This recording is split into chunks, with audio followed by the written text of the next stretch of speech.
शुरू करते हैं फिर। बिस्मिल्लाहिर्रहमानिर्रहीम। तो कल मैंने आप लोगों को बेसिक अकाउंटिंग का एक होमवर्क दिया था और ये आपके पैक क्वेश्चन बैंक का है, लेकिन सिर्फ एक यही आपसे रेलेवेंट होगा, ठीक है। इसके अलावा और कोई रेलेवेंट नहीं है।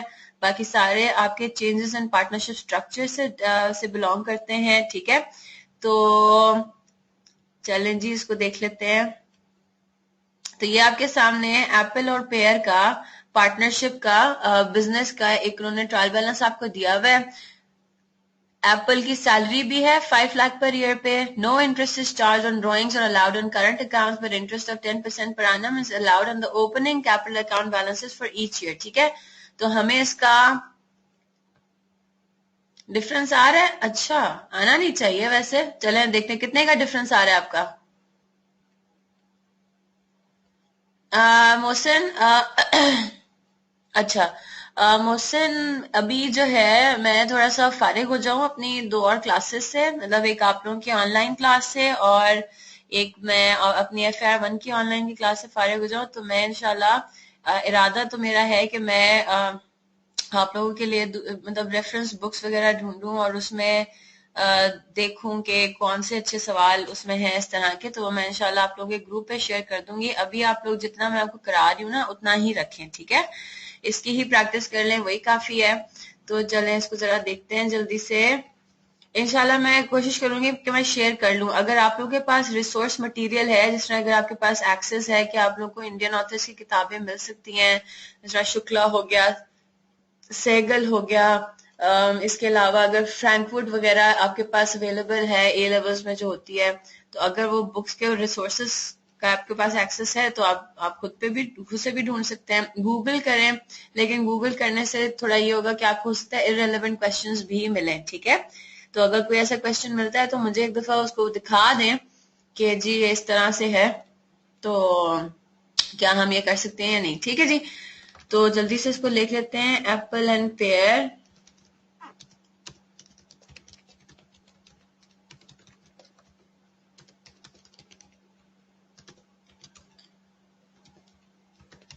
हाँ, इनफ होते हैं, बिल्कुल इनफ होते हैं। फॉर द ईयर एंडेड 31 दिसंबर 2013।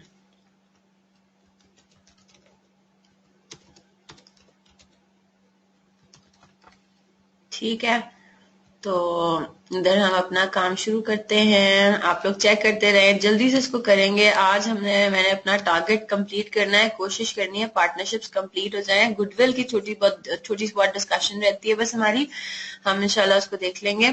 तो हमारे पास सेल्स आ रही हैं, कितने की सेल्स हैं? सेल्स है आपके पास 113,100। आपने चेक किया सेल्स के अंदर डिफरेंसेस हैं? क्या सेल्स के अंदर हमने कोई एरर किया है?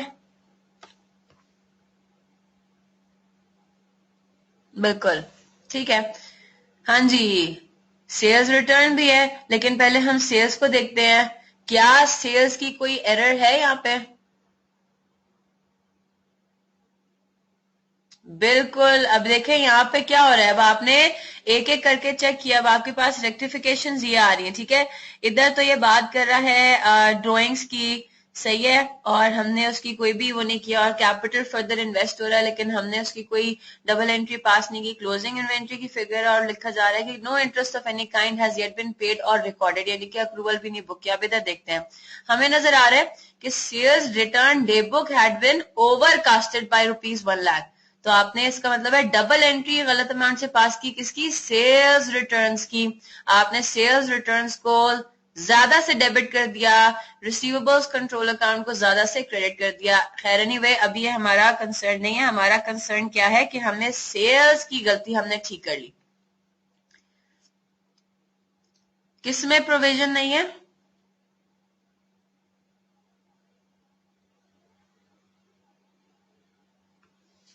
कौन सा प्रोविजन?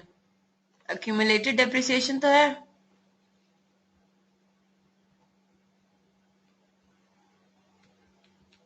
तो बच्चे बैडेड का जरूरी थोड़ी है, जरूरी थोड़ी है कि हो।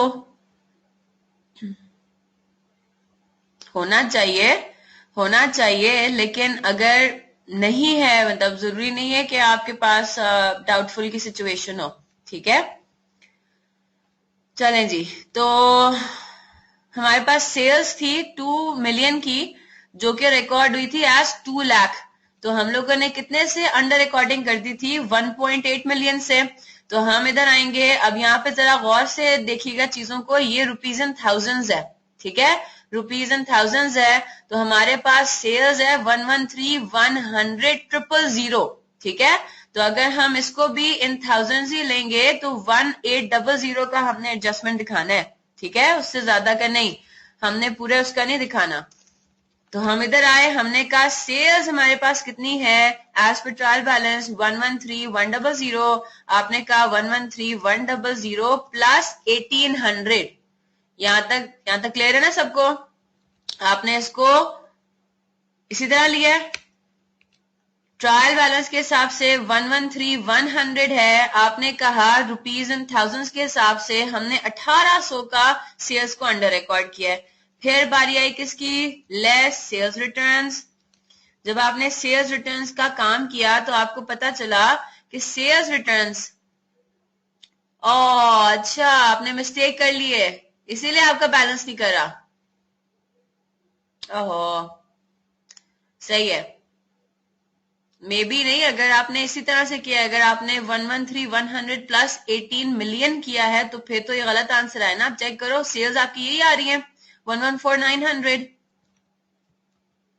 अगर नहीं आ रही तो फिर लाजमन है कि आपने गलती किया है। आगे देखें, जरूरी नहीं, आप देखो यहाँ पे आपका जरूरी नहीं है कि आप रुपीज एंड थाउजेंड्स ही लिखो, आप फुल रुपीज भी कर सकते हो। हाँ, अगर आपने ये काम किया है कि रुपीज एंड थाउजेंड्स को प्रेजेंट नहीं किया, आपने फुल फॉर्म में लिया, दैट इज नॉट इनकरेक्ट। ठीक है, वो उसमें गलती नहीं है, सही है। सेल्स रिटर्न्स पर आते हैं। जब हम सेल्स रिटर्न्स पर आते हैं तो हमारे पास एज पर ट्रायल बैलेंस है 3,000, राइट। और आपको नीचे बताया गया sales return day book has been overcast by rupees 1 lakh. तो हमने क्या करना है, हमने कहना है कि 3,000 है इन रुपीज एंड थाउजेंड, उसमें से हमने 100 को माइनस कर देना है। बच्चे ओवरकास्ट था, ओवरकास्ट था 100 से, तो सेल्स रिटर्न्स को आपने ओवर रिकॉर्ड किया हुआ था। तो अब आप सेल्स रिटर्न्स को क्या करोगे? कम करोगे, राइट। यहां तक क्लियर है बात? तो जो फिगर आपकी अल्टीमेटली माइनस होगी, हाँ, और 100 उसमें एड बैक हो जाएगा, बिल्कुल ठीक। अब यहाँ पे जो फिगर माइनस होगी वो होगी 2,900। फिर आपने कहा less cost of sales. Cost of sales के अंदर आपके पास है ओपनिंग स्टॉक। ओपनिंग स्टॉक आपको ट्रायल बैलेंस में गिवन है, उससे रिलेटेड कोई एडजस्टमेंट भी नहीं है। आप गए इन्वेंट्री एज ऑन 1 जनवरी 15,000, आपने कहा 15,000 यहां लिख देते हैं। फिर बारी आई परचेजेस की। अब जब परचेजेस आया तो परचेजेस एज पर ट्रायल बैलेंस कितना है? 75,000। अब जब आप नीचे आते हैं तो आपको कुछ नजर आ रहा है, और वो क्या है कि Apple has taken goods out of the business for its personal use costing rupees 1 lakh, और इसकी कोई डबल एंट्री पास नहीं हुई। क्या डबल एंट्री पास होनी चाहिए थी? ड्रॉइंग रिकॉर्ड होनी चाहिए थी, यानी कि कैपिटल अकाउंट डेबिट होना चाहिए था, सॉरी करंट अकाउंट, इसमें हम करंट अकाउंट, क्योंकि कैपिटल अकाउंट भी मेंटेन हो रहा है ना, और करंट अकाउंट अलग मेंटेन हो रहा है। तो हमें क्या करना चाहिए था? एप्पल का करंट अकाउंट डेबिट और परचेजेस क्रेडिट, और हमने परचेजेस क्रेडिट नहीं की। अब हम 100 से परचेजेस को क्रेडिट कर देंगे। 75,000 आपका 75 million, in other words 75 million आपका परचेजेस की फिगर थी, जिसमें से 1 लाख रिकॉर्डेड नहीं था, ड्रॉइंग्स रिकॉर्डेड नहीं थी। तो आपने परचेजेस को क्या कर दिया? क्रेडिट कर दिया। क्या कोई परचेज रिटर्न्स है? कोई परचेज रिटर्न्स आपकी नहीं है, राइट। अब आप आए, आपने कहा कि अब अगला आइटम क्या होगा? क्लोजिंग इन्वेंट्री, जो कि है 20 मिलियन। ठीक है, तो आपने कहा कि 20 मिलियन को अब आपने क्या कर देना है? लेस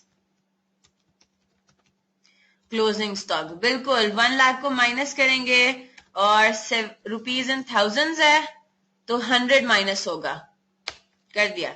ठीक है, 100,000 है, 100,000 की आपने ड्राइंग्स की थी, तो आपने उसको 100 में इसको कर दिया। ठीक है, मैंने कर दिया यहाँ पे। फिर आपने कहा क्लोजिंग स्टॉक 20,000, यहाँ पे रुपीज एंड थाउजेंड्स में 20 मिलियन थाउजेंड में बन जाएगा। ये काम करने के बाद आपने कहना है कि हमारा कॉस्ट ऑफ सेल्स हो गया कंप्लीट। अब हम क्या करेंगे, इस सब को सम किया और जो फिगर आई उसको आखिरी कॉलम में माइनस कर दिया। यहां तक सबका मैच कर रहा है। जब आपने ये काम किया तो आपका ग्रॉस प्रॉफिट आ गया ये। चले जबरदस्त। फिर आप आए, आपने पहले चेक करना है कि कोई अदर इनकम तो नहीं है। जरा देखें कोई अदर इनकम तो नहीं है, डिस्काउंट रिसीव्ड या क्या, बैंक ओवरड्राफ्ट, डिविडेंड इनकम आपको नजर आ रही है। अब डिविडेंड क्या होता है आपको इससे कंसर्न नहीं होना चाहिए। डिविडेंड का कॉन्सेप्ट आप इंशाल्लाह FAR1 में लोगे। डिविडेंड होता क्या है बस इतना जानना जरूरी है कि जब आप किसी कंपनी के शेयर्स खरीदते हो तो आपको जो उस कंपनी का प्रॉफिट डिस्ट्रीब्यूट होता है उसको कहते हैं डिविडेंड। तो एप्पल एंड पेयर ने पार्टनरशिप के नाम पे कुछ शेयर्स खरीदे होंगे किसी दूसरी कंपनी के बिजनेस के, और उसके ऊपर उसको डिविडेंड मिला होगा। तो 500 का आपने क्या दिखा देना है, ऐड कर देना है डिविडेंड इनकम। ठीक है, 500 से आपने यहाँ पे ऐड कर दिया। फिर आप आए, आपने कहा लेस अदर एक्सपेंसेस, और आपने कहा कि अब हम एक एक करके क्या करेंगे, अदर एक्सपेंसेस को माइनस करेंगे। आपने शुरू से स्टार्ट करना है। अब देखेंगे यहाँ पे क्या आया। जैसे ही आप इधर आए आपने कहा एप्पल और पेयर ने हमें लोन्स भी दिए हुए। यहाँ पे क्या कह रहा है, no interest of any kind has been paid और रिकॉर्डेड। तो आपने इंटरेस्ट एक्सपेंस भी बुक नहीं किया हुआ और ये आपको चीज नजर आ भी रही है, राइट। हाँ, हम कह सकते थे हो सकता है ऑपरेटिंग एक्सपेंसेस में शामिल हो, लेकिन उसने एक्सप्लिसिटली आपको बोल दिया है कि no interest of any kind has been paid और रिकॉर्डेड। तो अब हमें क्या करना है, 10% लोन अकाउंट है ये ओनर्स, इनको ट्रीट करना है जैसे कोई थर्ड पार्टी थी। अब आप इधर आ गए, आपने कहा इंटरेस्ट ऑन लोन की अब हम कैलकुलेशन कर लेंगे।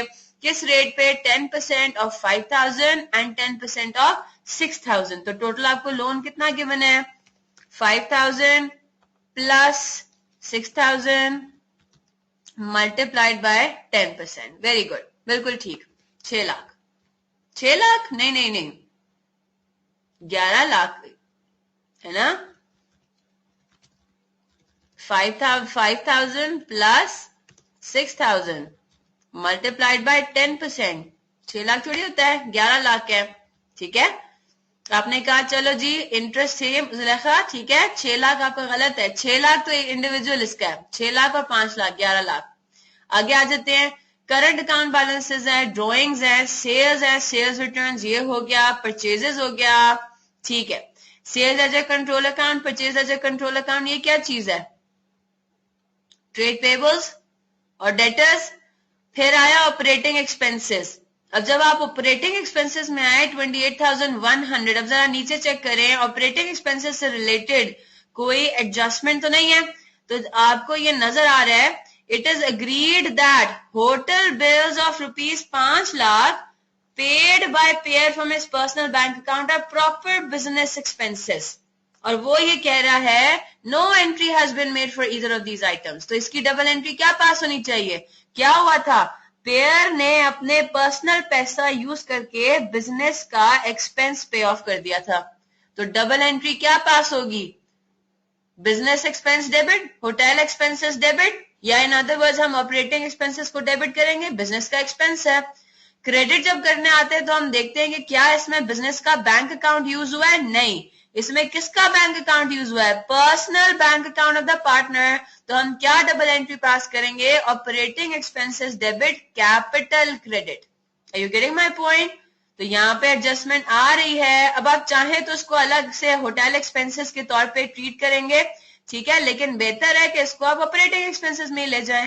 तो आपने कहा 28,100। अब आपने एक दफा फिर चेक किया कि कोई और चीज तो नहीं है, कोई और चीज नहीं है। ऑपरेटिंग एक्सपेंसेस 28,100 में आपने क्या कर देना है, नहीं ये करंट में नहीं लिखेंगे, कैपिटल इन्वेस्टेड कैपिटल अकाउंट में ही आता है, वो करंट में नहीं आएगा। ठीक है, तो 28,100 प्लस 500, तो हमने कहा 28,600 हो गया ऑपरेटिंग एक्सपेंस में। वर्किंग अब नहीं दिखा रही। हम नीचे आए, अब हमने कहा क्यूमुलेटेड डेप्रिसिएशन है और ये साल के आखिरी दिन है और ये बात हमारी कंफर्म हो रही है कि हाँ भाई डेप्रिसिएशन एक्सपेंस कैलकुलेट हो चुका है, राइट। हमें ट्रायल बैलेंस में नजर आ रहा है 3000 का, हमें दोबारा से कैलकुलेट करने की जरूरत नहीं है, हमने इसको क्या कर दिया 3000 से रिकॉर्ड कर दिया, ठीक है। फिर आगे आए बैंक ओवरड्राफ्ट है, प्रीपेड ऑपरेटिंग एक्सपेंसेस है, डिविडेंड इनकम हम ले जा चुके हैं। और जरा देखें कहीं और कोई एरर तो नहीं है इसका, ये तो कॉन्ट्रा एंट्री है, इसका इनकम या एक्सपेंस से कोई ताल्लुक नहीं है। सेल्स रिटर्न्स को हमने ठीक कर दिया और हमने यहाँ पे सेल्स को ठीक कर दिया, बाकी हमने ये कर लिया। क्लोजिंग इन्वेंट्री आपने कहा कि जी हमारा सारा काम हो गया है खत्म, अब आप क्या करेंगे, इन सब को करेंगे टोटल और जो आंसर आएगा उसको कर देंगे माइनस। जब आप माइनस करते हैं तो आपके पास आंसर क्या आ रहा है, नेट प्रॉफिट इज 990। चलें ठीक है, बिल्कुल ठीक, अभी आपके पास आ गया नेट प्रॉफिट, ठीक है। अच्छा वैसे डिफरेंस क्यों आ रहा है, आई एम सरप्राइज्ड। ठीक है, नेट प्रॉफिट आ गया। फिर आपने कहा अब अगली बारी किसकी है, profit and loss appropriation account की। तो आपने कहा कि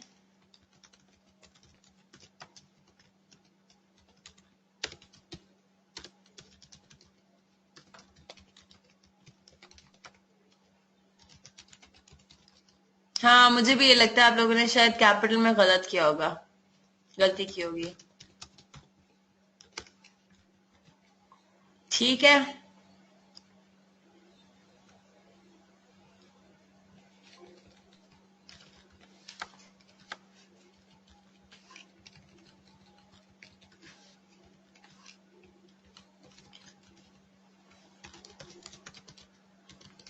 तो नेट प्रॉफिट आपके पास कितना आ रहा है 9900, ये एसओसीएस से आ रहा था। अब आपने करना है इसमें अप्रोप्रिएशंस की बात।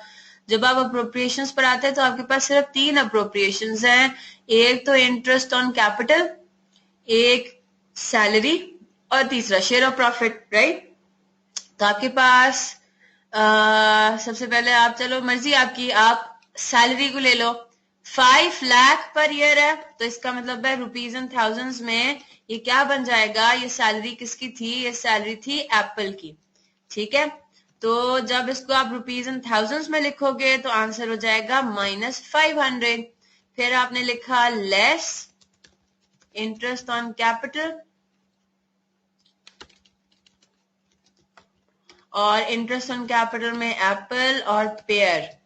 अब इसने आपको स्पेसिफाई कर दिया कि ओपनिंग कैपिटल अकाउंट बैलेंसेस पे, राइट, क्योंकि अब आपको पता लग गया ना पेयर ने during the year further capital भी इन्वेस्ट किया 5 लाख का, उसके ऊपर कोई चार्ज नहीं करना, सीधा सीधा क्या करना है, एप्पल का 9000 और पेयर का 10000, इसके ऊपर आपने सीधा सीधा अप्लाई कर देना है 10%, तो एप्पल का बन जाएगा 9 लाख और इसका बन जाएगा 1000, ठीक है। मुझे कैलकुलेट करने की जरूरत है या यहां तक सबका ठीक है?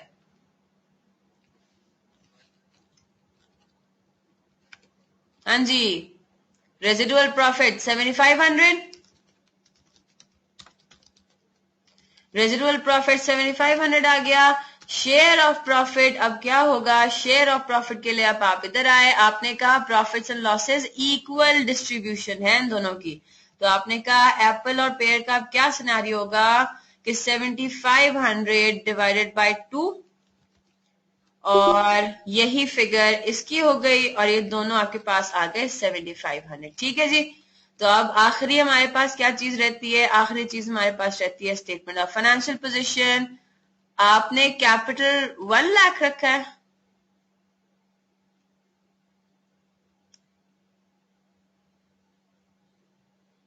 नहीं ना, करंट अकाउंट में थोड़ी लेके जाना है। मुझे बात बताओ, जब फ्लक्चुएटिंग फिक्स कैपिटल अकाउंट्स होते हैं तो मैंने क्या आपको करंट अकाउंट में कैपिटल इन्वेस्टेड भी लिखा है क्या?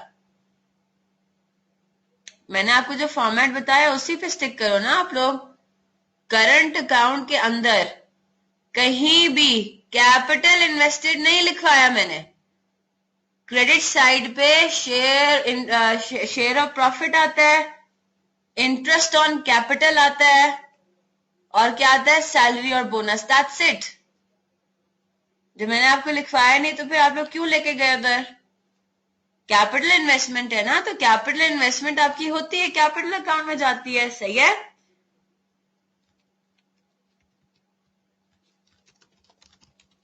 अब आपने क्या, Apple and pair statement of financial position as on 31st December 2013। मैं काम ये करती हूँ, मैं आप लोग के सामने पहले इक्विटी की बना लेती हूँ, ठीक है। इक्विटी के आइटम्स लिख देती हूँ ताकि अगर क्या हो सकता है उसी में आप लोगों का मसला हो सकता है सिर्फ उसी में डिफरेंस हो, ठीक है जी। मोहसिन, उस्मान, जुलेखा, जवाद, आवाज आ रही है?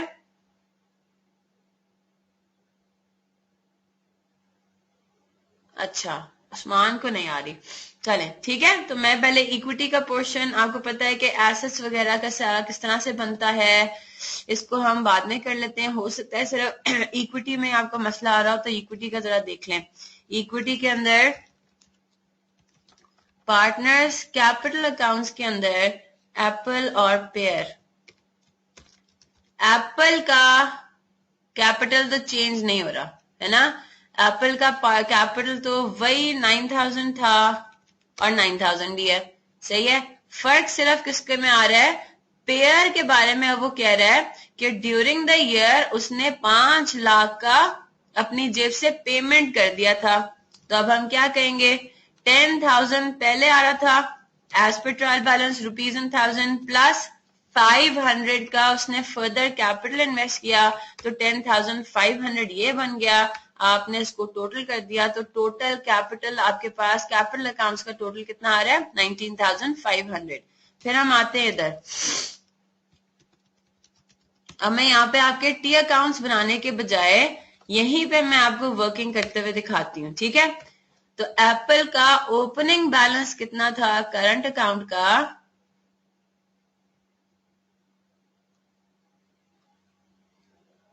1000।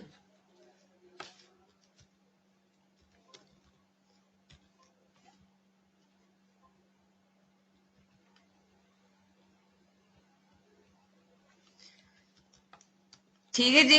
इस 1000 में अब हमने क्या करना है, अप्रोप्रिएशन अकाउंट में गए, हमें ये पता चला कि एप्पल को सैलरी भी मिलती है।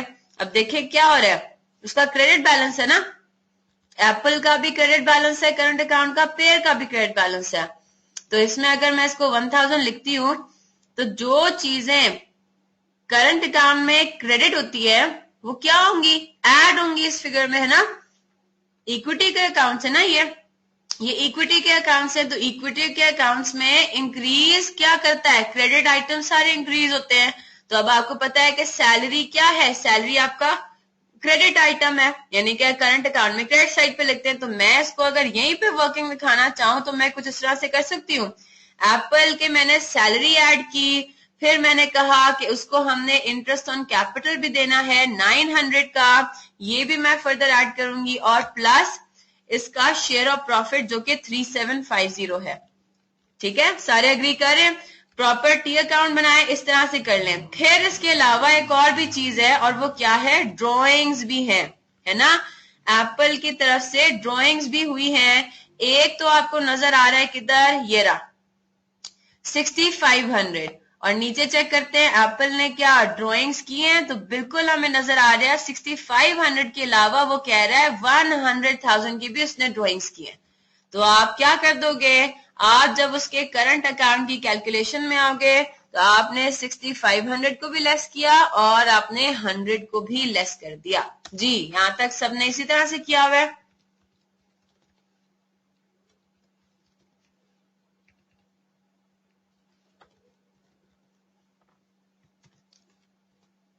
ठीक है, जबरदस्त।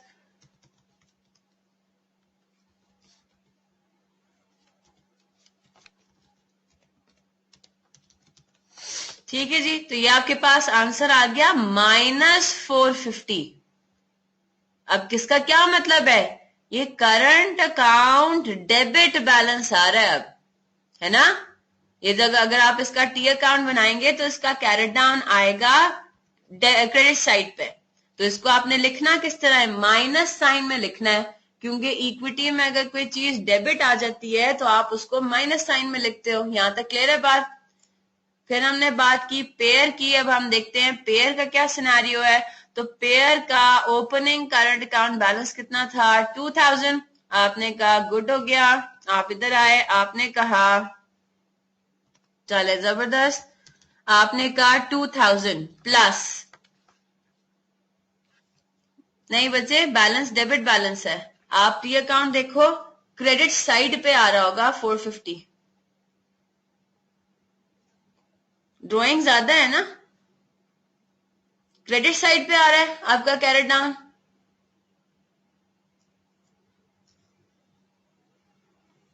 क्रेडिट साइड पे अगर कैरेट डाउन आ रहा है वो डेबिट बैलेंस होता है ना, और मैंने आपको बताया हुआ है। हाँ, तो डेबिट बैलेंस है इसका मतलब है। और डेबिट बैलेंस यहाँ पे किस तरह से रिप्रेजेंट होगा? माइनस के साइन में, माइनस के साथ लगेगा। ठीक है, अब आ जाए पेयर पे।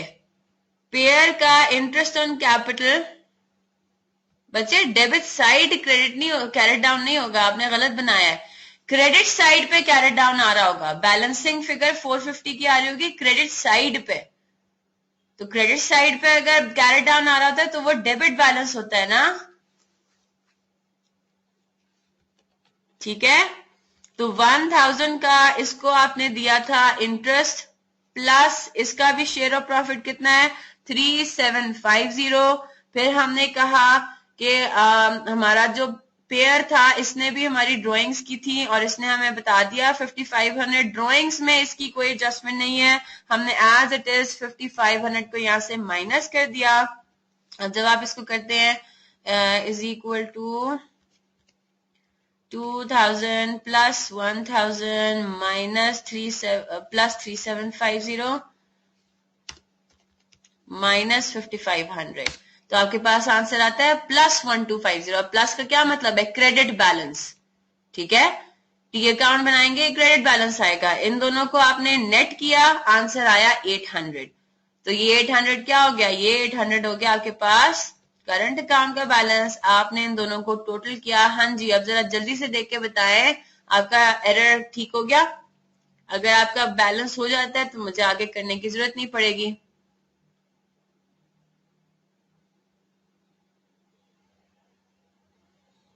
और हम अपने मेन चीज पर आ जाते हैं फिर। जी, जवाद, मोहसिन, जुलेखा,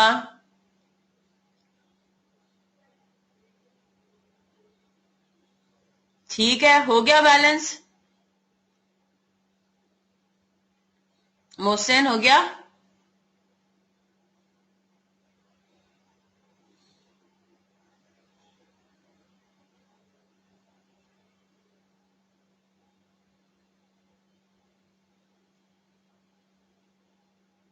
नहीं हुआ?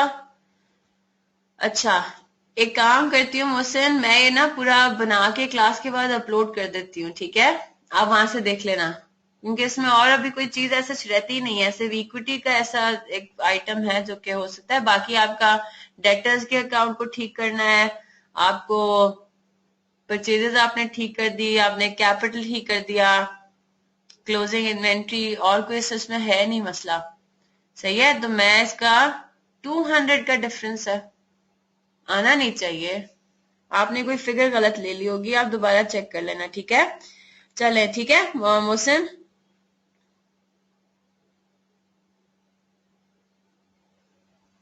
क्या है, कहाँ पे, क्या वजह है? ये तो आपने नहीं की, कॉन्ट्रा एंट्री आपने पास नहीं की होगी। हाँ मोहसिन, ये चेक कर ले क्रेडिटर्स की कॉन्ट्रा एंट्री। मोहसिन ये चेक कर लो, आपने डेटर्स के अकाउंट में कॉन्ट्रा एंट्री तो पास की है, क्या क्रेडिटर्स को भी 200 से माइनस किया है? वो कह रहा है कंट्रोल अकाउंट से कॉन्ट्रा एंट्री ओमिट हुई है। तो कॉन्ट्रा एंट्री दोनों अकाउंट्स में पास होती है ना। डेटर्स कंट्रोल अकाउंट क्रेडिट होता है, purchase ledger control account debit होता है। तो क्या आपने परचेज लेजर कंट्रोल अकाउंट को डेबिट किया है 200,000 से?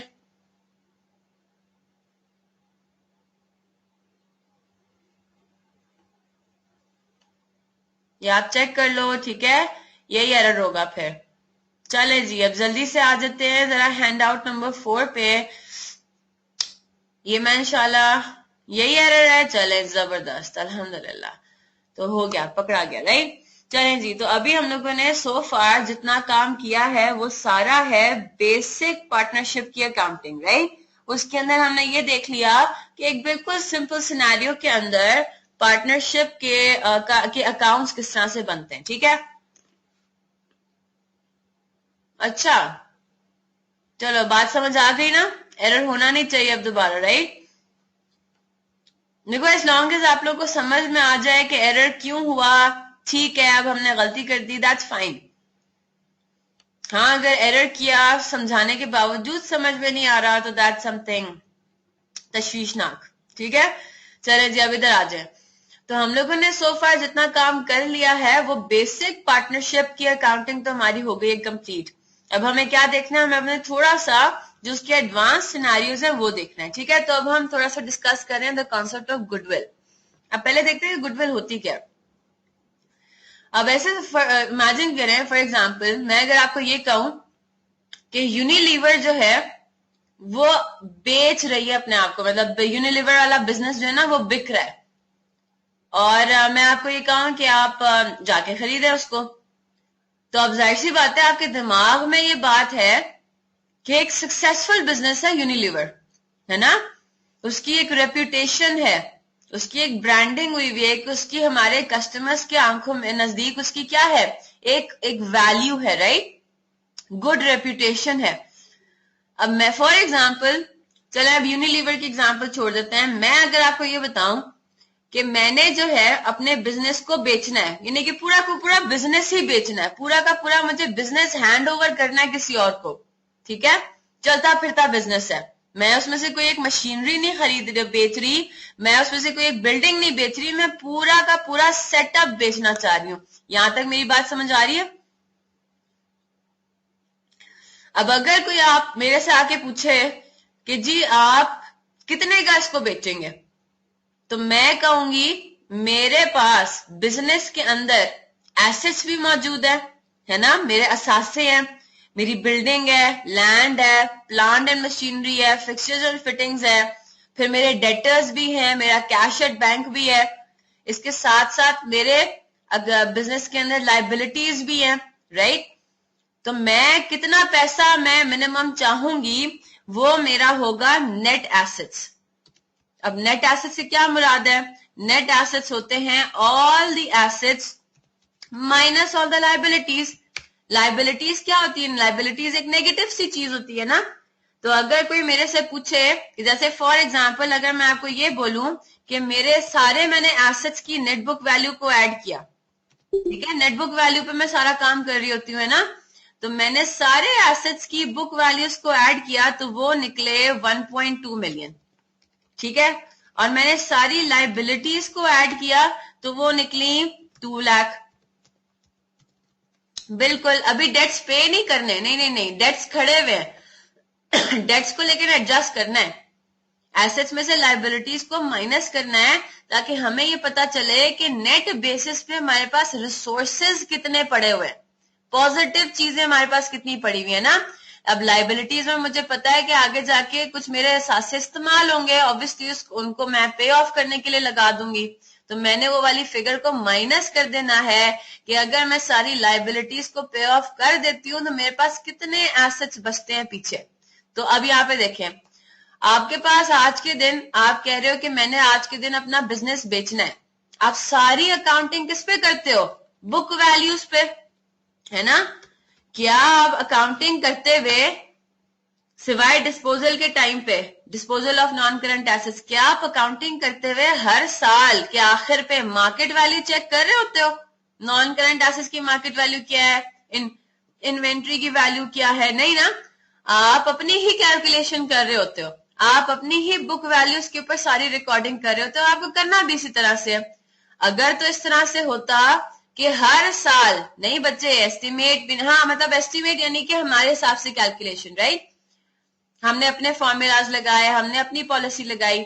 अगर इस तरह से सिचुएशन होता कि आपको अपने फाइनेंशियल स्टेटमेंट्स बनाने हैं as per the market value, तो हम क्या करते, बड़ा आसान होता, हम हर साल के आखिरी दिन जाते मार्केट में, पूछवाते कि भाई इस तरह की मशीनरी का, इस तरह के फर्नीचर का क्या वैल्यू चल रही है, क्या रेट चल रहा है, और वो रेट हम अपने फाइनेंशियल स्टेटमेंट्स पर लिख लेते हैं। हमें कुछ और स्यापा करने की जरूरत ही ना होती, ना डेप्रिसिएशन का कुछ किस्सा होता, राइट, ना ही हमारे पास प्रोविजनिंग की कोई किस्सा होता। हम हर चीज के लिए जाते हैं, मार्केट रेट पूछ के वही बुक कर लेते हैं। हम तो इस तरह से नहीं करते, हम तो अपने तरीके से कैलकुलेशन करते हैं। अब मार्केट में जो भी रेट चल रहा हो, कम हो या ज्यादा हो, राइट, तो इसका मतलब ये हुआ कि आपकी जितनी भी सारे एसेट्स थे उनकी जो बुक वैल्यूज थी वो कितनी थी, 1.2 मिलियन, और जो सारी लाइबिलिटीज थी इस डेट पे उनका टोटल कितना था, 2 लाख रुपए। तो अगर मैं आपसे पूछूं कि नेट बेसिस पे एसेट्स कितने थे, आप ये कहेंगे 1.2 मिलियन माइनस 2 लाख यानी कि 1 मिलियन। यहां तक क्लियर है बात? आपने कहा कि ये मेरे पास आ गए नेट एसेट्स।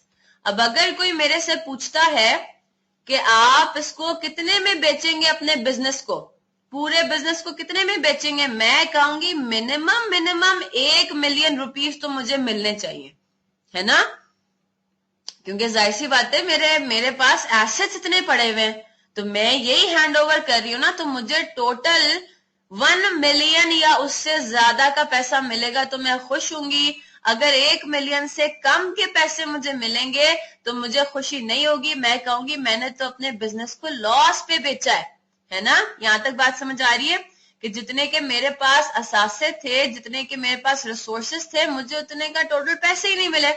यहां तक बात क्लियर है? तो अब आपने ये कैलकुलेट कर लिया कि मेरे नेट एसेट्स हैं ये। अब मेरा बिजनेस फॉर एग्जांपल काफी अरसे से चल रहा है, मेरी अच्छी रेपुटेशन भी है कस्टमर्स के दरमियान, मेरे अच्छे रिलेशनशिप्स भी हैं अपने सप्लायर्स के साथ। अब होता क्या है कि जिस पार्टी ने मेरा बिजनेस खरीदना है ना, आप देखो ये कैलकुलेशन मैंने अपने पास की है, मुझे ये किसी को दिखानी नहीं है, ये मैंने कैलकुलेशन अपने पास की। अब वो जो मैंने सामने वाली पार्टी जो मेरा बिजनेस खरीद रही थी, मैं उसके पास गई और मैंने कहा कि हाँ जी आप कितने में बेचो, कितने में खरीदोगे मेरा बिजनेस। तो सामने वाली पार्टी ने सारी चीजों का हिसाब किताब लगाया, मेरे बिजनेस के बारे में पूछवाया और मेरे बिजनेस के बारे में उसने और इन्फॉर्मेशन गैदर की, और उसने कहा कि जिस तरह का आपका बिजनेस है ना, हम इस बिजनेस के लिए 1.5 मिलियन देने को तैयार है। ठीक है, इसको हम कहते हैं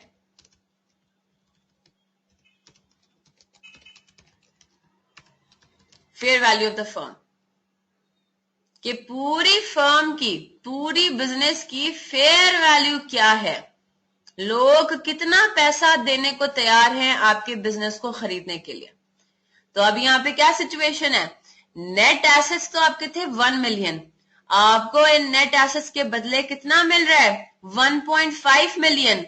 तो जो ये डिफरेंस है 5 लाख का, ये क्या चीज है, जो आपका बिजनेस खरीद रहा है ना, उसने ये 5 लाख आपको पे किए हैं गुडविल के। गुडविल का मतलब है good reputation, good credibility, good standing.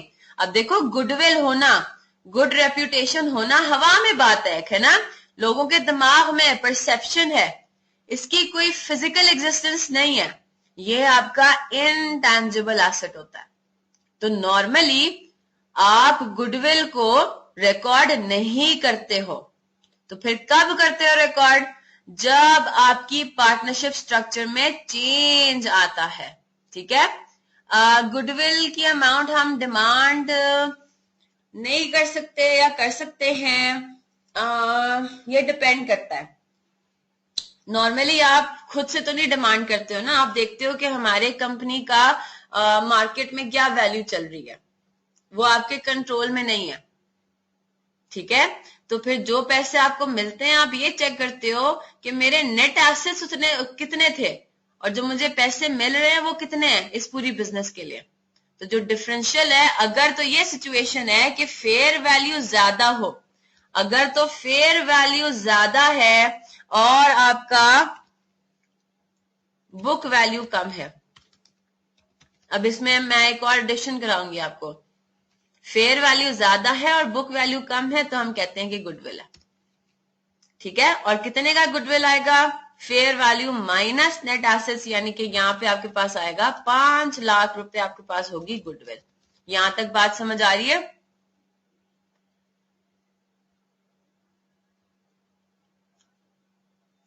अब सवाल ये आता है कि गुडविल कैलकुलेट कब करनी होती है फिर।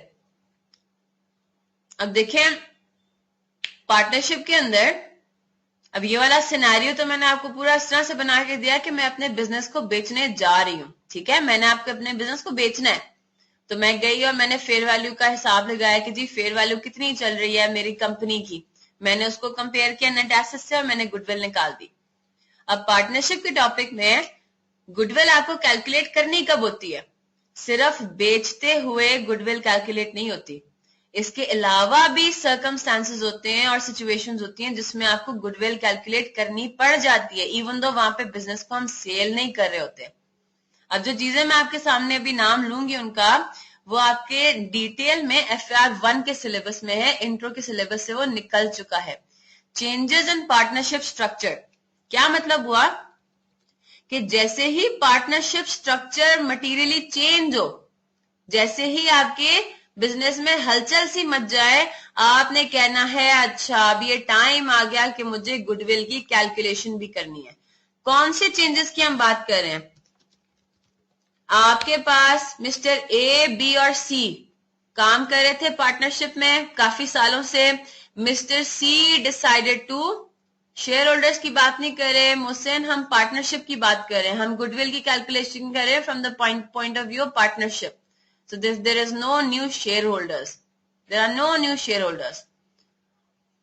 तो हमने ये कहा कि A, B and C आपके पार्टनर्स थे, C जो है वो रिटायर कर जाते हैं, पार्टनरशिप स्ट्रक्चर में चेंज आ जाता है, ठीक है। तो चेंजेस इन पार्टनरशिप स्ट्रक्चर से क्या मुराद है? चेंजेस इन पार्टनरशिप स्ट्रक्चर से मुराद है किसी एसेट का, किसी पार्टनर का रिटायर कर जाना, किसी पार्टनर की डेथ का हो जाना, ठीक है, रिटायरमेंट हो गई, डेथ ऑफ अ पार्टनर। फिर इसके अलावा admission of a new partner, क्या हो गया? आपके पास ए, बी और सी पार्टनरशिप में थे, they decided to admit mister D as a new partner. तो अब पार्टनर्स कितने हो गए? A, B, C, D, right.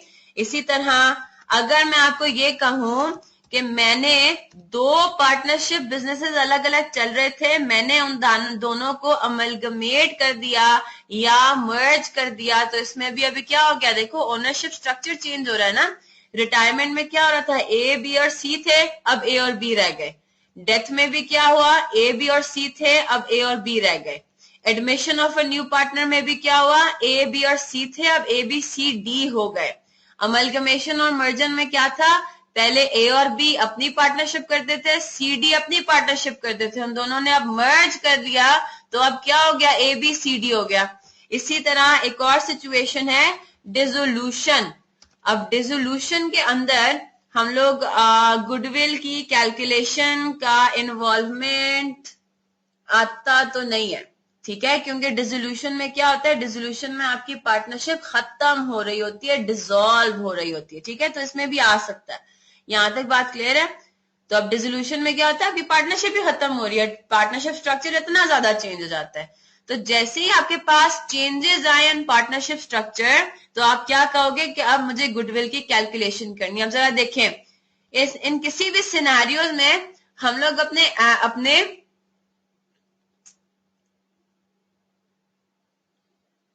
नहीं, डिसोल्यूशन का मतलब है बिजनेस खत्म कर देना, ठीक है। डिसोल्यूशन का मतलब है बिजनेस खत्म कर देना, सारी चीजें बेच बिचा देना, अलग अलग कर देना, यानी कि हम किसी को बिजनेस हैंड ओवर नहीं कर रहे, ठीक है। अब देखिए क्या सिचुएशन है, यहाँ पे कहीं पे हम बिजनेस को बेच नहीं रहे, रिटायरमेंट हो रही है पार्टनर की, क्या हम पार्टनरशिप को बेच रहे हैं? ठीक है, हाँ वो राइट ऑफ होगा, ठीक है, वो वैसे रियलाइज हो जाता है, सही है। इसी तरह अगर किसी पार्टनर की डेथ हो रही है, तो क्या हम बिजनेस को बेच रहे हैं? नहीं ना। लेकिन आपने इस पॉइंट पे खड़े होके क्या कहना है? आपने कहना है हमें इन एनी केस गुडविल की कैलकुलेशन करनी है। हमें क्यों गुडविल की कैलकुलेशन करनी है? आप इसको जरा सुन लें। गुडविल की कैलकुलेशन करने की जरूरत क्या? आप देखिए रिटायरमेंट में क्या होता है? कि जो रिटायरिंग पार्टनर होता है वो अपना हिस्सा निकाल लेता है बिजनेस में से, घर ले जाता है। अब जरा खुद सोचें, मिस्टर सी ने भी बहुत मेहनत की है इस बिजनेस के अंदर। जो बिजनेस की गुड रेपुटेशन डेवलप हुई है, that is also because of mister C's मेहनत, राइट? उनके भी एफर्ट्स हैं। तो जब वो रिटायर करेंगे तो आइडियली उनको इस बिजनेस में उन्होंने जो मेहनत लगाई थी, जिसकी वजह से गुड रेप्यूटेशन हुई है फर्म की, उनको उस चीज का पैसा भी मिलना चाहिए। यानी कि वो ओरिजिनल कैपिटल अपना विड्रॉ करेंगे ही करेंगे, इसके अलावा उनको वो पैसा भी मिलना चाहिए जो मेहनत उन्होंने लगाई थी, जिसकी वजह से इतनी अच्छी रेप्यूटेशन हुई। ठीक है, तो हमें क्या करना पड़ेगा, उस टाइम पे कैलकुलेट करनी पड़ेगी कि गुडविल है कितनी, ताकि हम मिस्टर सी को उनका हिस्सा दें। इसी तरह डेथ ऑफ अ पार्टनर में, अब पार्टनर तो नहीं रहता लेकिन उसके लीगल एयर्स को उसका हिस्सा मिल जाता है वापस, है ना? तो लीगल एयर्स को भी क्या मिलना चाहिए, जो डाइंग पार्टनर है, जिसकी डेथ हुई है, उसका जितना हिस्सा था गुडविल के अंदर। अब जब हम एडमिशन की बात करते हैं, एडमिशन के अंदर क्या होता है, अब ए, बी और सी ने बड़ी मेहनत की हुई है, पिछले कई सालों से वो मेहनत कर रहे हैं और उन्होंने बड़ी मुश्किलों से बिजनेस को एस्टैब्लिश किया, प्रॉपरली उसकी रेपुटेशन बनाई, बिल्डअप किया, और अब एक चलते फिरते बिजनेस में मिस्टर डी आ रहे हैं, है ना? उनको तो उतनी मेहनत नहीं करनी पड़ेगी। तो हम क्या कहेंगे, मिस्टर ए, बी और सी मिस्टर डी को कहेंगे कि if you want to become a partner in our business, you should pay for the goodwill. जो तुम्हें ऑलरेडी हम एक सक्सेसफुल बिजनेस के अंदर इंडक्ट कर रहे हैं, तुम उसके पैसे दो। एक तो तुम्हें पैसे देने पड़ेंगे कैपिटल के, कैपिटल इन्वेस्ट करना पड़ेगा, साथ ही तुम्हें गुडविल भी पे करनी पड़ेगी, है ना? क्योंकि तुम एक ऑलरेडी सक्सेसफुल बिजनेस में ज्वाइन कर रहे, तुम्हें उतनी मेहनत करनी नहीं पड़ी जितनी हमें करनी पड़ी। There is no interest on goodwill, सिर्फ जो मैंने आपको बताया इंटरेस्ट ऑन कैपिटल और इंटरेस्ट ऑन ड्रॉइंग्स ही होता है। ठीक है, तो यहां तक बात समझ आती है कि गुडविल की फिर हमें जरूरत क्यों पड़ती है। तो हमें गुडविल की कैलकुलेशन इसलिए करनी होती है। ठीक है, अब सवाल ये आता है कि गुडविल की कैलकुलेशन होती किस तरह से है। जुलेखा, वो FAR1 का पार्ट है, वो मैं इंट्रो में नहीं करा रही क्योंकि सिलेबस चेंज हुआ है। पिछली दफा आपने इंट्रो में पढ़ी थी वो चीज, लेकिन अब changes in partnership structure is not in your syllabus intro के। हाँ बिल्कुल, तो इसीलिए देखो अब 2 दिन ही हमारे रह गए हैं। अगर चेंजेस इन पार्टनरशिप स्ट्रक्चर होता तो हम इतने आराम से सिलेबस नहीं कर रहे होते। सही है, उसमें बहुत प्रैक्टिस, उसमें तो आपके 15-20 लेक्चर्स जो है वो लग जाते हैं। ठीक है, तो अब हमें क्या करना है, अब हमें सिंपल गुडविल की कैलकुलेशन करनी है कि अगर हमारे से गुडविल की कैलकुलेट करने को पूछा जाए तो हम किस तरह से करेंगे। तो उसके लिए आपके सामने है ये hand out number 3, that is starting from question number 7। तो अब वो क्या कह रहा है, A, B and C are partner sharing profits in the ratio of 4:2:1। They admit D as a new partner. ये सिर्फ इसलिए आपको बताया हुआ है कि भाई सिनेरियो ये है कि चेंज इन पार्टनरशिप स्ट्रक्चर आ रहा है, तो फौरन से गुडविल की कैलकुलेशन करो। अब वो आपको आगे से क्या कह रहे हैं, for the purpose of admission of D, the goodwill of the firm should be valued on the basis of 2 years purchase of the last 3 years average profits. The profits were, और पिछले 4 सालों के उन्होंने आपको प्रॉफिट दे दिए। ठीक है, अब आप जरा नोट कर लें, गुडविल कैलकुलेट करने के मुख्तलिफ तरीके हैं। तो अभी हम 3 तरीके डिस्कस करेंगे। फॉर्मूलाज अब आपने नोट कर लेना है। गुडविल इन रुपीज किस तरह से निकलेगा। पहला मेथड जो है वो आपका, सॉरी हाँ बुक में शायद एक ही है, स्टडी टेक्स्ट में शायद एक ही है।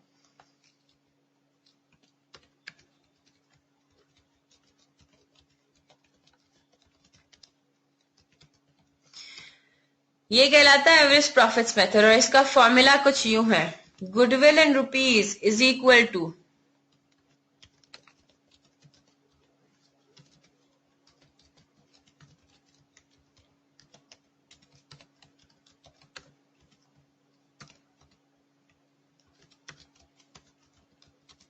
अभी नंबर ऑफ इयर्स परचेज क्या है ये आपको सवाल में गिवन होगा, 2 years purchase, 3 years purchase, 4 years purchase, तो take it as a part of the formula. ठीक है,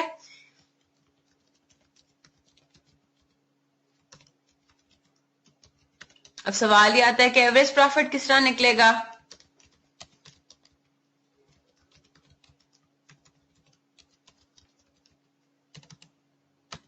टोटल प्रॉफिट्स, अभी क्वेश्चन में आपको बताया जाएगा कि आपने कितने सालों का एवरेज लेना है। तो total profits of those many years divided by जितने भी नंबर ऑफ इयर्स हैं। ठीक है, यहां तक क्लियर है। तो अगर आपको एवरेज प्रॉफिट पर एनम नहीं दिया हुआ, आपको खुद कैलकुलेट करना है, तो वो कुछ इस तरह से होगा। अब इधर आ जाए, इस क्वेश्चन के अंदर इन्होंने आपको क्या दिया हुआ है, नोट कर लिया सबने फॉर्मूला।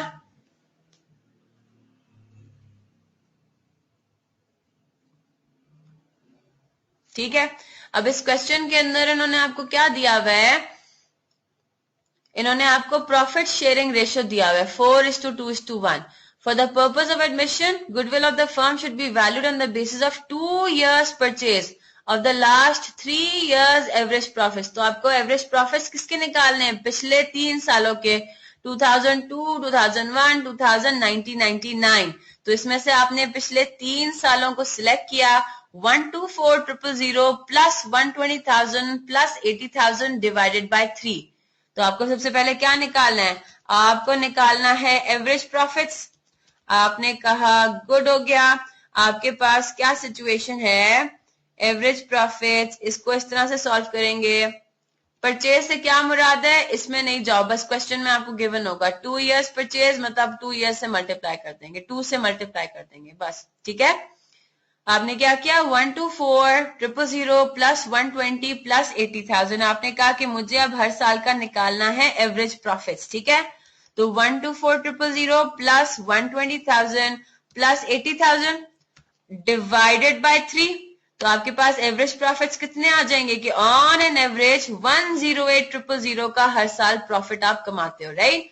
अब इसको यूज करके आप गुडविल के फॉर्मूले में डालें। इसका गुडविल कैसे निकलेगा, गुडविल इन रुपीज, इसका मतलब कितना है, गुडविल है आपके पास 108,000 मल्टीप्लाइड बाय कितने number of years of purchase, 2 years purchase. ठीक है, तो आपने इसको मल्टीप्लाई कर दिया 2 से। यहां तक बात क्लियर है, 216,000 आपका आंसर आएगा। ठीक है जी, अब दूसरा मेथड एक नोट कर लें।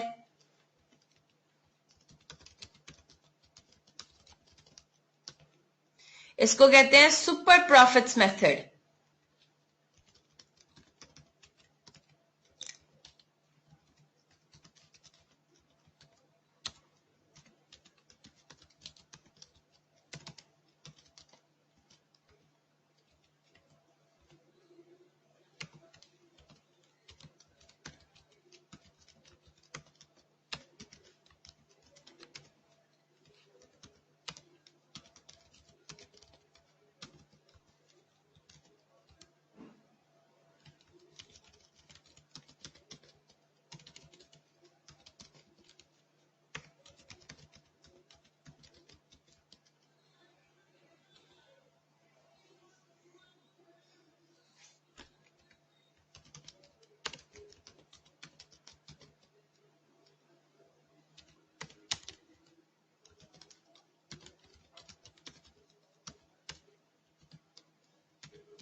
तो मेजर आपका फॉर्मूला क्या है, goodwill is equal to super profits multiplied by number of years purchase.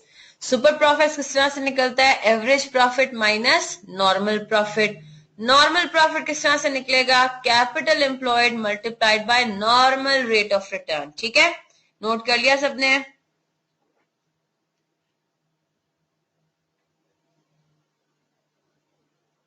जी, मोहसिन, उस्मान, जवाद।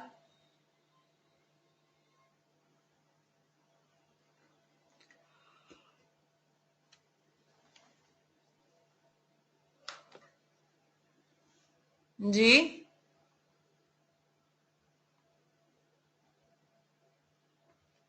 कोई मसला आ रहा है,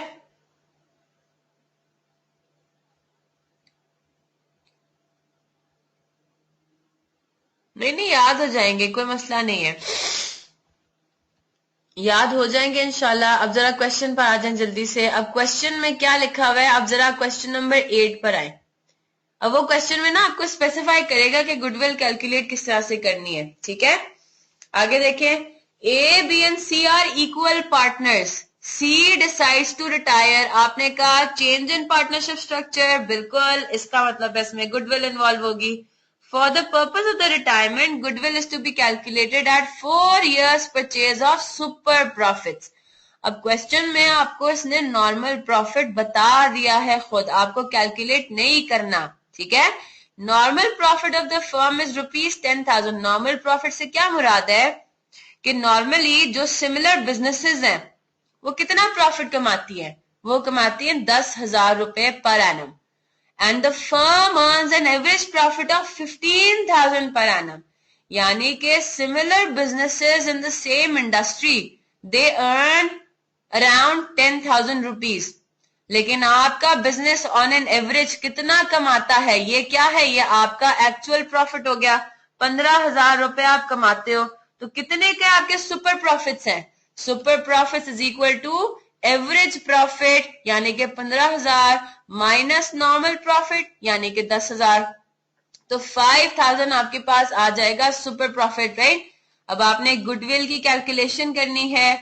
गुडविल आपको निकालना है इन रुपीज। आपने कहा 5,000 that is my super profit multiplied by कितना years of purchase, 4 years purchase, ठीक है।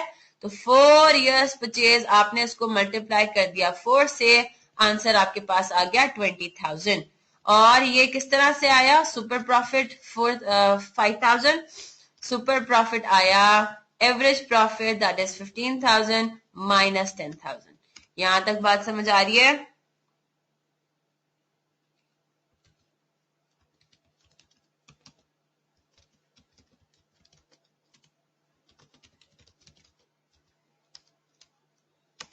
फिर हम देखते हैं कैपिटलाइजेशन मेथड, ठीक है। अब कैपिटलाइजेशन मेथड क्या होता है, इसके अंदर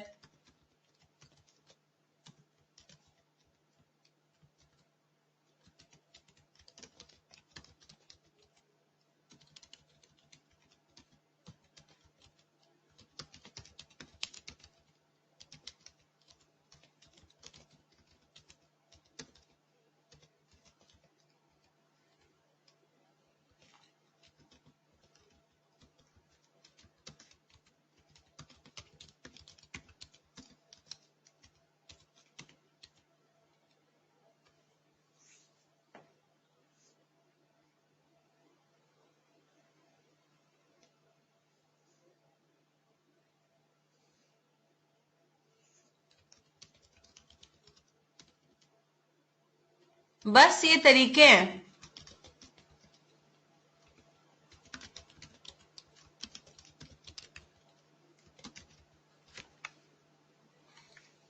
बस ये मेथड्स हैं, आपको बता दिया जाएगा आपने कौन सा मेथड फॉलो करना है। हर मेथड से आंसर डिफरेंट आएगा, ठीक है। अब कैपिटलाइजेशन मेथड में देखें कैसे गुडविल कैलकुलेट होती है।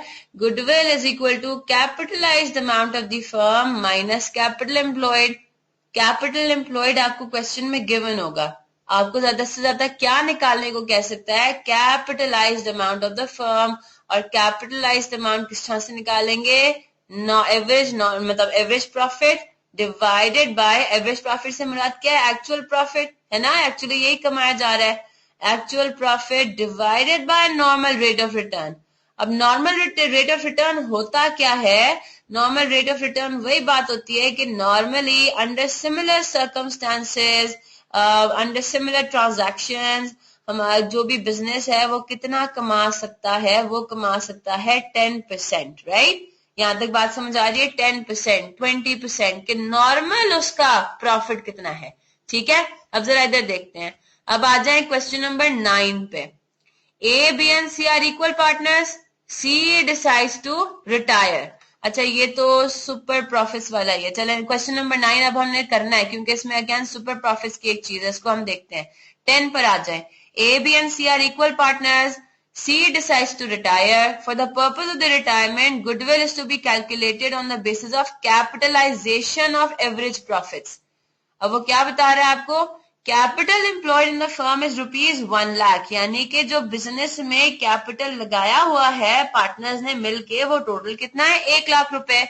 And the normal rate of return is 10%. The firm earns an average profit of 15,000 per annum.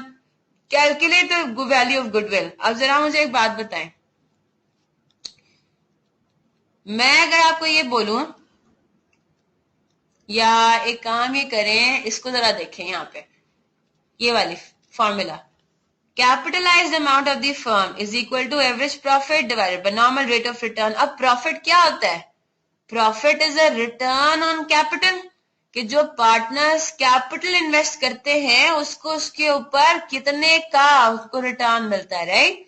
तो जाहिर सी बात है, the higher the return the happier the investor would be, the happier the owner would be, कि मैंने जितना पैसा लगाया है मुझे उससे इतना परसेंट ज्यादा मुझे रिटर्न मिल रहा है, राइट? तो जितना ज्यादा रिटर्न होगा कैपिटल पे, ऑब्वियसली पार्टनर्स के लिए मेन चीज यही होती है ना कि वो चेक करे कि भाई मैं कैपिटल जो इन्वेस्ट करूंगा या करूंगी उसका आगे जाके मुझे रिटर्न कितना मिलना है ना, मुझे प्रॉफिट्स कितने मिलने हैं. You getting my point?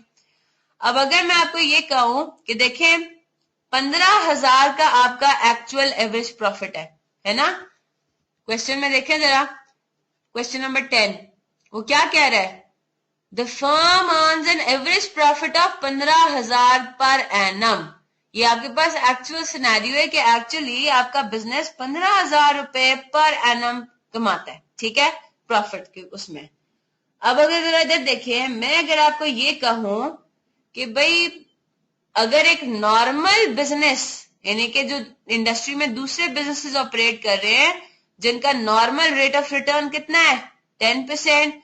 मैं अगर आपसे ये पूछूं कि जी नॉर्मल बिजनेसेस में कितना पैसा लगता है तो 15,000 का रिटर्न मिलता है. You getting my point? Normal rate of return क्या होता है कि आपने जितना पैसा लगाया उस पर कितना परसेंट आपको रिटर्न मिल रहा है. तो अगर मैं आपको ये कहूं कि एक नॉर्मल एक दूसरे बिजनेस के लिए अगर वो भी 15,000 रुपए का प्रॉफिट कमाना चाहे तो उसको कितने का कैपिटल इन्वेस्ट करना पड़ेगा? आपने कहा गुड हो गया, हम क्या करते हैं, एवरेज प्रॉफिट को अगर डिवाइड कर दें नॉर्मल रेट ऑफ रिटर्न से, ठीक है, तो हमारे पास आ जाएगा capitalised amount of the firm, के हमारी कैलकुलेशन के हिसाब से कितना कैपिटल इन्वेस्टेड होना चाहिए था बिजनेस में. अब जरा इसको देख लें, यहां पे आपने कहा कि हमें कैपिटलाइज्ड अमाउंट की फिगर चाहिए, 15,000 आपका एक्चुअल प्रॉफिट है. तो मैंने आपको ये कहा कि अगर आप similar businesses in the industry की बात करें जिधर नॉर्मल रेट ऑफ रिटर्न इतना होता है तो उनको कितना पैसा इन्वेस्ट करना पड़ेगा तो वो 15,000 का प्रॉफिट कमाएंगी. आपने कहा ये सिचुएशन है कि अगर एक नॉर्मल बिजनेस जो है वो 1.5 लाख रुपए कैपिटल इन्वेस्ट करता है तो जाके वो 15,000 रुपए का प्रॉफिट कमाएगा. अब हमारा सिनेरियो देखें, हम लोग 1 लाख रुपए इन्वेस्ट करके ही 15,000 रुपए का प्रॉफिट कमा रहे हैं. तो सिचुएशन अच्छी है ना कि आपने कम कैपिटल इन्वेस्ट किया और 15,000 रुपए का प्रॉफिट कमा रहे हैं. अगर कोई दूसरा बिजनेस होता तो उसको कितना पैसा इन्वेस्ट करना होता? 1.5 लाख रुपए, तब जाके वो 15,000 का प्रॉफिट कमाता. ठीक है? नहीं, नॉर्मल रेट गिवन होगा. ये सारी इंफॉर्मेशन आप नहीं, ये सारी इंफॉर्मेशन आपको गिवन होगी तो ही आप काम कर सकते हो ना. Normal rate is a part and parcel of the format. If you have any other alternative formula please do let me know. ठीक है, मैं उसको चेक कर लेती हूँ, देख लूंगी कि वो ठीक है या नहीं. कैपिटल और एवरेज प्रॉफिट नहीं बच्चे, वो फिर अगर आप कैपिटल को यूज करते हो ना, ये वाला तो हमारा कैपिटल है, हमने अपना रेट ऑफ रिटर्न थोड़ी निकालना है. हम तो कह रहे हैं कि नॉर्मली जो दूसरे बिजनेसेस का चल रहा है, तो अगर आप 15,000 डिवाइडेड बाय 1 लाख करते हो तो वो आपका रेट कितना आएगा वो आएगा. और वो जाहिर सी बात है 10% से ज्यादा है कि आप 1 लाख का कैपिटल इन्वेस्ट करके 15,000 रुपए का प्रॉफिट अर्न कर रहे हो, राइट? तो आपने अपना नहीं निकालना, आपको normal rate of return given होगा. आपने ये कहना है कि जो दूसरी इंडस्ट्रीज हैं, जो दूसरे बिजनेसेस हैं, वो अगर उनको अगर 15,000 रुपए का प्रॉफिट कमाना होता तो वो फिर कितना पैसा इन्वेस्ट करते, वो करते 1.5 लाख रुपए। आपने कितना पैसा इन्वेस्ट किया हुआ है, आपने 1 लाख रुपए इन्वेस्ट करके आप उतने का उतने कैपिटल कमा रहे हो जो कि दूसरे बिजनेसेस ने क्या कमाना था। यहां तक मेरी बात समझ आ रही है?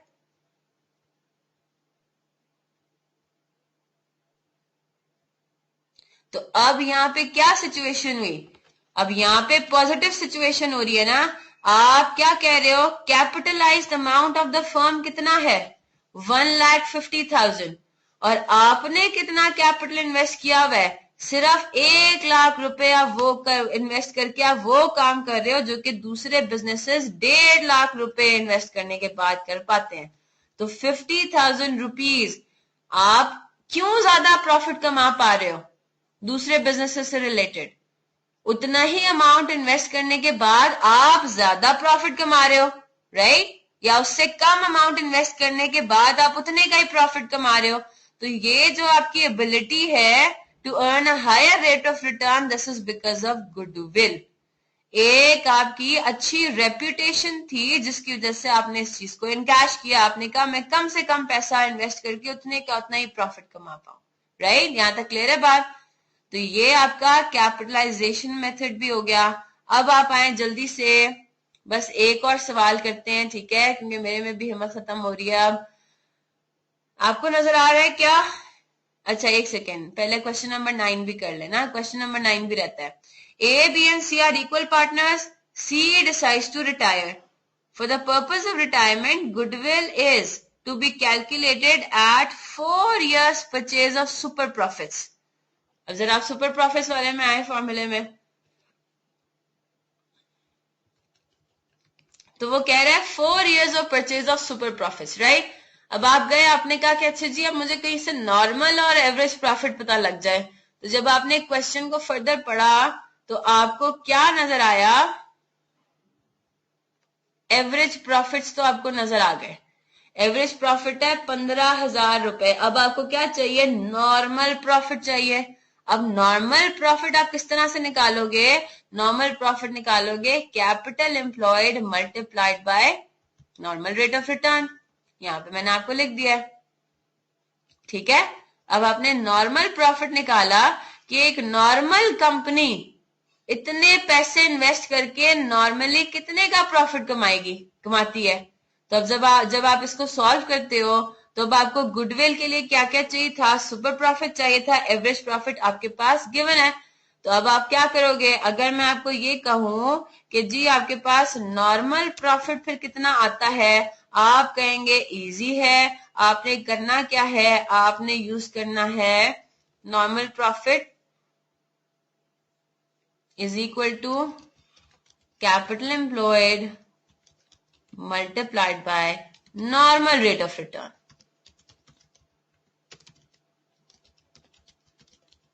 हाँ जी, क्लियर है बात? तो आपने ये कहा कि नॉर्मली इतना ही पैसा इन्वेस्ट करने के बाद दूसरे बिजनेसेस कितने का प्रॉफिट कमाते हैं। तो जब आपने नॉर्मल प्रॉफिट निकाला तो आपके पास क्या आंसर आया, कैपिटल एम्प्लॉयड वाज 1 लाख, है ना? कैपिटल एम्प्लॉयड कितना था आपके बिजनेस में, एक्चुअली कैपिटल कितना लगा हुआ था, 1 लाख रुपए, and the normal rate of return is 10%। तो कितने का नॉर्मल प्रॉफिट एक्सपेक्टेड है, 10,000 का प्रॉफिट एक्सपेक्टेड है। आप कितने का प्रॉफिट कमा रहे हो, आप तो 15,000 रुपए का प्रॉफिट कमा रहे हो। इसका मतलब है 5,000 हो गया ना आपका गुडविल की कैलकुलेशन के लिए सुपर प्रॉफिट्स। अब जब आप आने सुपर प्रॉफिट्स निकाले तो आपके पास एवरेज प्रॉफिट है 15,000, आपके पास नॉर्मल प्रॉफिट है 10,000, आपके पास आंसर आया 5,000। अब आपने क्या करना है, इस 5,000 को किसी तरीके से कहां पे फिट करना है, दूसरी जगहों पे, राइट? अब 5,000 कहां पे फिट होगा, फिर 5,000 को कहां पे आपने लेके जाना है, 5,000 is your figure for super profit. आप ये कहोगे for the purpose of calculation of goodwill हम क्या कर देंगे, सुपर प्रॉफिट्स को मल्टीप्लाई कर देंगे with the number of years purchase, ठीक है? तो 4 years परचेज आपको गिवन है, आपने उसको मल्टीप्लाई कर देना है 4, बिल्कुल ऊपर की तरह। आंसर भी सेम आ रहा है क्योंकि सिनेरियो भी मैंने सेम ही डेवलप किया था। हाँ जी, अब बताएं, यहां तक क्लियर है? मोहसिन, उस्मान, जवाद, जुलेखा, ठीक है। एक काम ये करते हैं, इधर तक ही रखें, ठीक है, इधर तक ही रखते हैं। क्वेश्चन नंबर, नॉर्मल प्रॉफिट में एक ही फॉर्मूला है ये, बस ये रहा। चले मैं आपको बता देती हूँ कि करना क्या है। थर्ड फॉर्मूला, हाँ कर सकते हैं ऑब्वियसली। अब मैं आपको एक बात बता देती हूँ, जरा ये देखें, क्वेश्चन नंबर 11 देखें, छोटे छोटे सवाल है, सब वार्म अप एक्सरसाइजेज है, ठीक है। तैयारी मैं आपकी करवा रही हूँ छोटे छोटे कॉन्सेप्ट्स करवा के, कि अगर कोई चीज इस तरह से आ जाती है एटलीस्ट आपको आइडिया हो, वरना ये डिटेल में आप लोग, हाँ बिल्कुल, नहीं नहीं नहीं, नॉर्मल रेट से वो कैपिटल एम्प्लॉयड नहीं निकलेगा। अब वो डिपेंड करता है, अगर आप बच्चे, आप जुलेखा फॉर्मूलाज को घिच मत करो, बस ये वाले फॉर्मूलाज आप लिखो।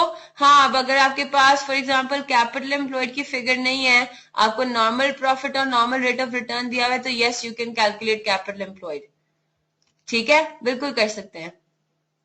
गुडविल की अकाउंटिंग प्रॉपर किस तरह से होगी वो FAR 1 में पढ़ोगे आप लोग, सिर्फ अभी यहाँ पे कैलकुलेशन की हद तक है, फिगर किस तरह से कैलकुलेट होगी।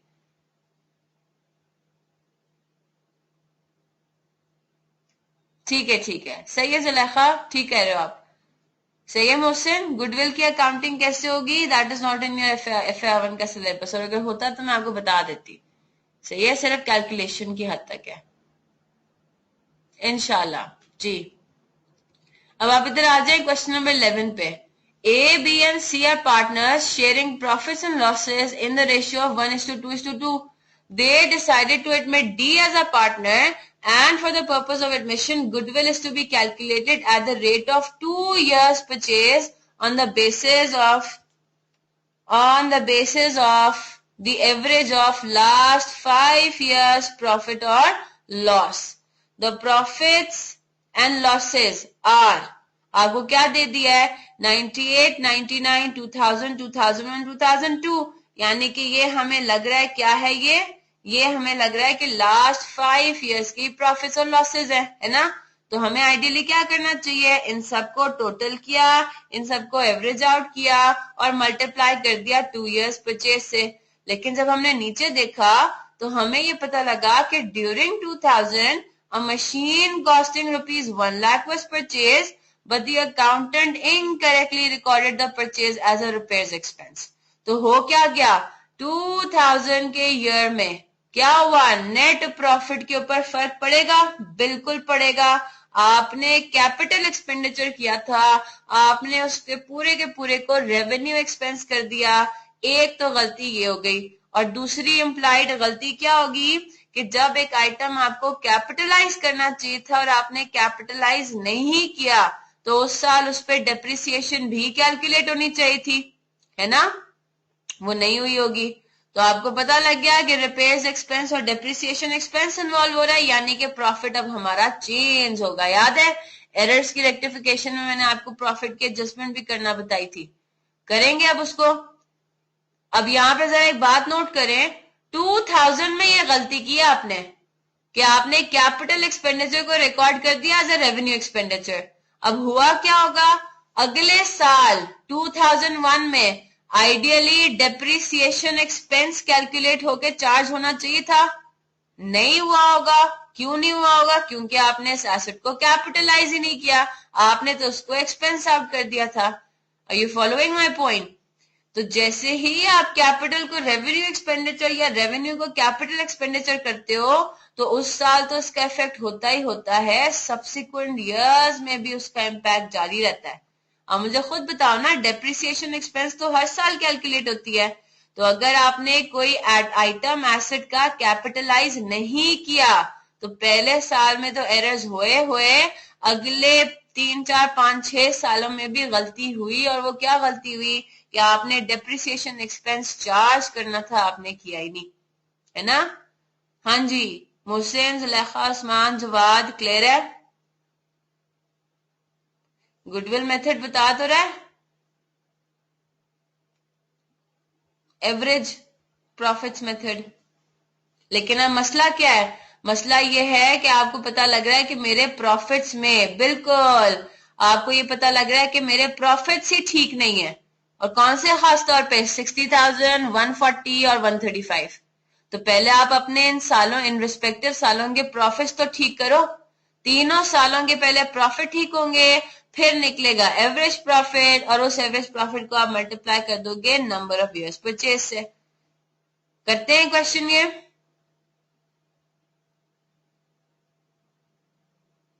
हाँ, नहीं नहीं, बस हो गई। घर घर पे करेंगे इंशाल्लाह होमवर्क।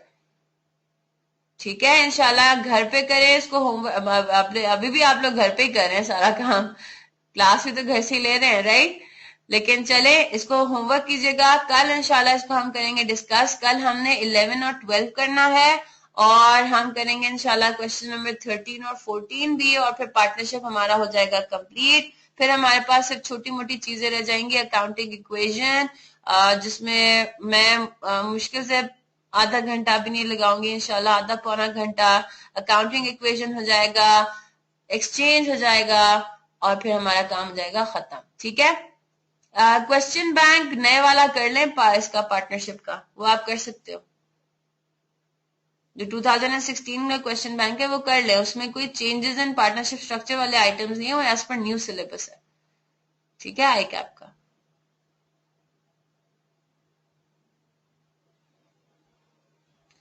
लॉस से इंटरेस्ट ऑन कैपिटल का क्या लिंक बनता है, मुझे पहले ये बताएं।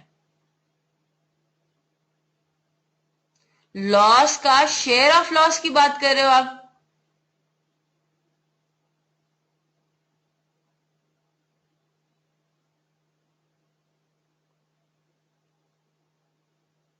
अच्छा, अप्रोप्रिएशन के लिए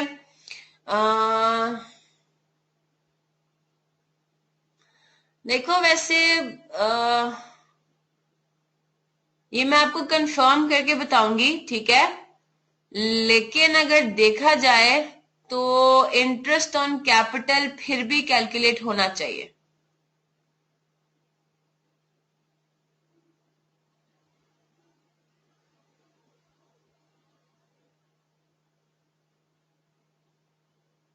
हाँ, लॉस का करेंगे भी नहीं।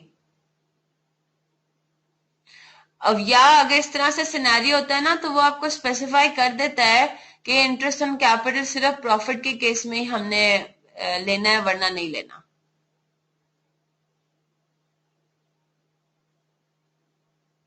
बिल्कुल आ सकता है, बिल्कुल आ सकता है। फिर वो क्वेश्चन में आपको स्पेसिफाई कर देगा कि interest on capital is to be calculated only in case of profits. ये मैं कंफर्म कर देती हूँ आपको कि बाय डिफॉल्ट अगर ना लिखा हो तो हम क्या करेंगे, ठीक है? या मुझे रिमाइंड करा देना।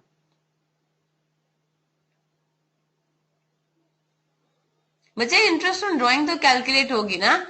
इंटरेस्ट ऑन ड्राइंग तो आप एक किस्म का अपने पार्टनर से चार्ज कर रहे हो ना, कि भाई उसने ड्राइंग्स क्यों की, उसका कोई ताल्लुक नहीं है उससे। इंटरेस्ट ऑन ड्राइंग्स तो भले लॉस हो, इनकम हो, जो भी हो, वो तो इनकम है ना बिजनेस के लिए, एक्सपेंस थोड़ी है।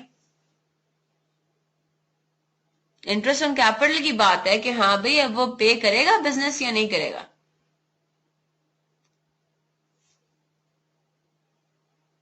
ठीक है,